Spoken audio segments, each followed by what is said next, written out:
안녕하세요. 발굽으로 책장을 넘기는 밤. 발밤발밤의 낭독자 고란입니다.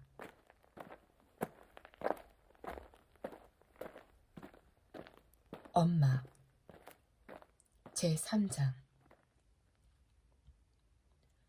온갖 화원의 회화나무와 버드나무는 정오를 지난 시각 미풍에 산들거리면서 정원이며 풀이며 흙이로 햇빛과 그림자를 흩뿌리고 있다.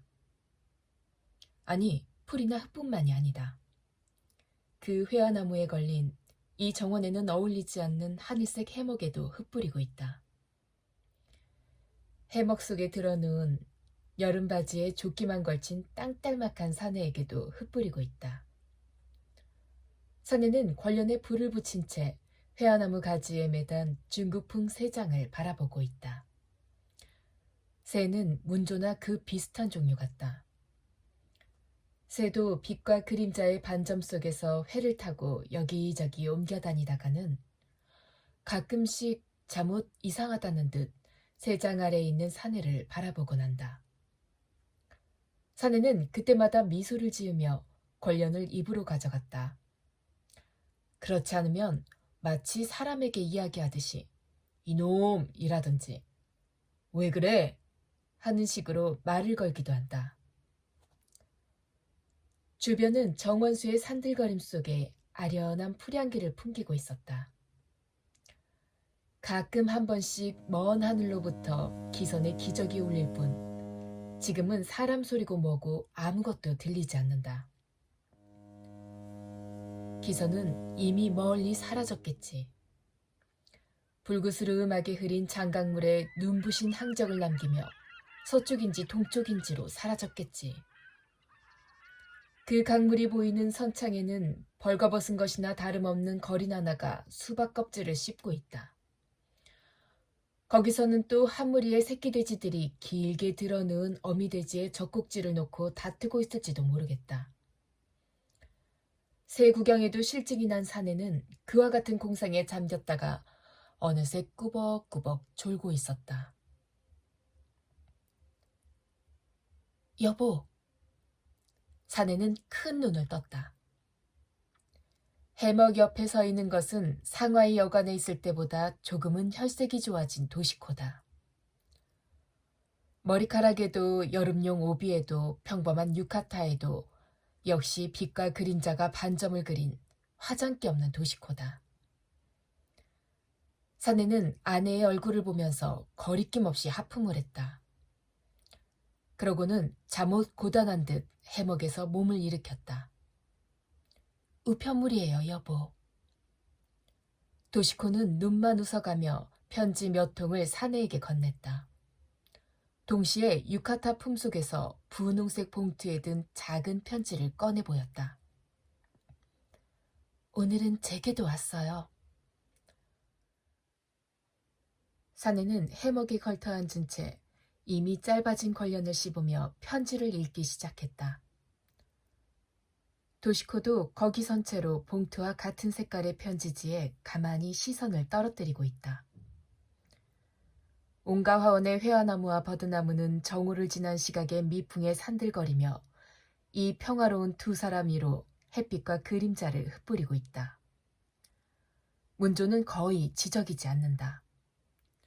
뭔가 웅웅거리는 곤충 한 마리가 사내의 어깨에 내려앉았으나 그것도 금방 날아가 버리고 말았다. 이런 짧은 침묵 끝에 도시코는 내려뜬 눈도 들지 않은 채 갑자기 조그맣게 소리를 냈다. 어머나, 옆방 애기도 죽었대요. 옆방? 사내는 잠깐 귀를 곤두세웠다. 옆방이란 게 어디지? 옆방이요. 있잖아요. 그 상하이 여관에. 아, 그 집 아이? 그거 참 안 됐네. 그렇게 튼튼해 보이던 아기가. 뭐래? 어디가 아팠대?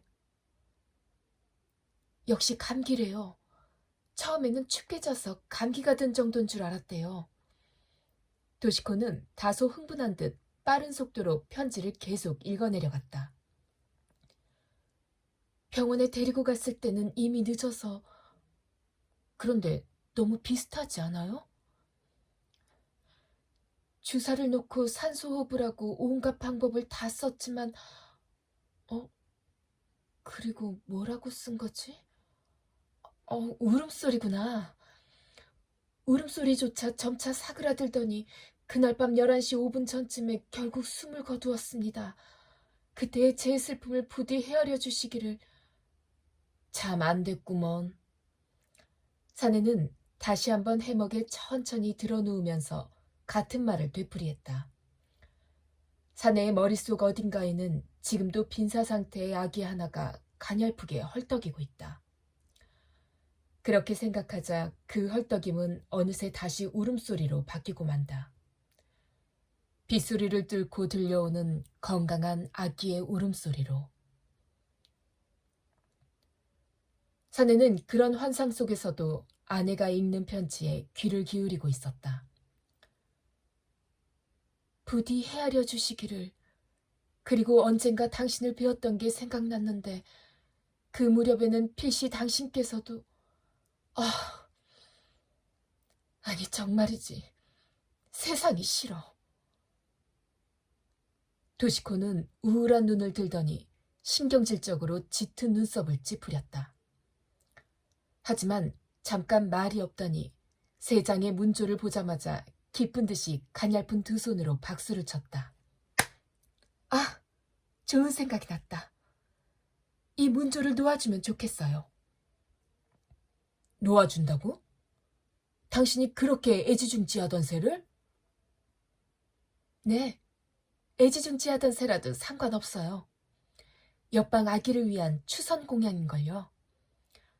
그 외에 방조라고 하잖아요.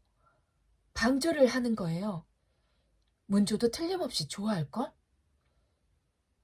내 손은 안 닿으려나? 안 닿으면 당신이 좀 꺼내줘요. 회화나무 밑둥치로 달려간 도시코는 공기집신을 신은 발로 까치발을 딛고 한껏 팔을 뻗어보았다.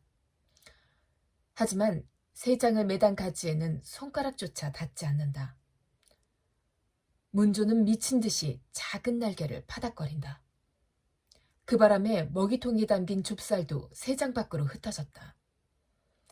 하지만 사내는 재밌다는 듯 그저 도시코를 바라보고만 있었다. 뒤로 젖힌 목, 부푼 가슴, 발끝에 몸무게를 실은 발. 그런 아내의 모습을 바라보고 있었다. 닿지를 않네. 안 되겠어요. 도시코는 발돋움을 한 채로 남편 쪽으로 빙글 돌아섰다. 꺼내줘요, 어서. 닿을 리가 있나? 발판이라도 놓으면 몰라도. 놔준다 하더라도 지금 당장 해야 하는 건 아니잖아. 아니, 지금 놔주고 싶단 말이에요. 꺼내줘요, 응? 안 꺼내주면 가만 안 둘 거예요? 알겠죠? 해먹을 풀어버릴 거야. 도시코는 사내를 흘겨보았다. 하지만 눈에도 입술에도 흐르고 있는 것은 미소였다. 그것도 거의 평정을 잃은 격렬한 행복의 미소였다. 사내는 이때 아내의 미소에서 어떤 냉혹한 무엇을 감지했다. 햇빛에 뿌옇게 흐려 보이는, 숲을 속에서 언제나 인간을 지켜보는 어딘지 기분 나쁜 힘과 유사한 그 무엇을. 바보 같은 짓 하지 마. 사내는 권련을 내던지며 농담처럼 아내를 나무랐다. 무엇보다 그런 소리 하면 옆방 부인에게 미안하잖아. 그쪽은 아이를 잃었는데 이쪽에서는 웃고 떠들고. 그러자 도시코는 어찌 된 일인지 갑자기 얼굴이 창백해졌다. 뿐만 아니라 토라진 아이처럼 속눈썹이 긴 눈을 내리깔고는 아무렇지도 않은 듯 분홍색 편지를 찢어버렸다. 사내는 잠시 괴로운 얼굴을 했다. 허나 거북함을 누르기 위함인지 갑자기 다시 쾌활한 이야기를 이어갔다. 어쨌든 뭐 이러고 있는 건 다행스러운 일임에 틀림없지. 상하이에 있을 때는 정말 힘들었잖아. 병원에 있으면 마음만 조급하고 아니면 또 아닌 대로 걱정이고. 그러다가 문득 사내는 입을 다물었다. 도시코는 발끝에 눈을 둔 채로 그늘진 뺨 위로는 어느새 흘린 눈물이 반짝이고 있었다. 사내는 당황한 듯 짧은 콧수염을 잡아당기며 그에 대해서는 아무 말도 하지 않았다.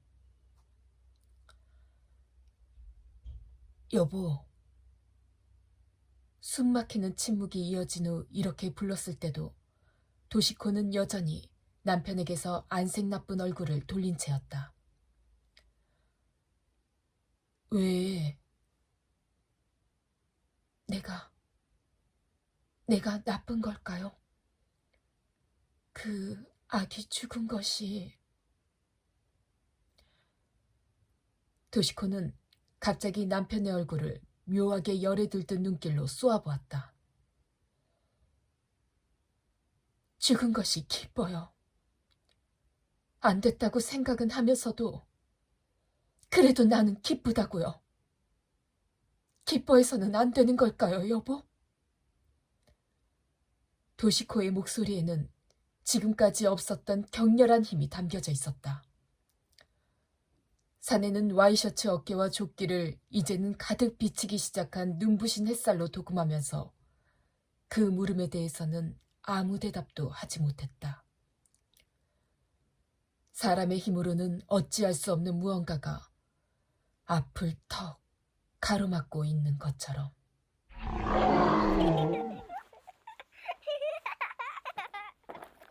오늘은 여기까지. 다그닥.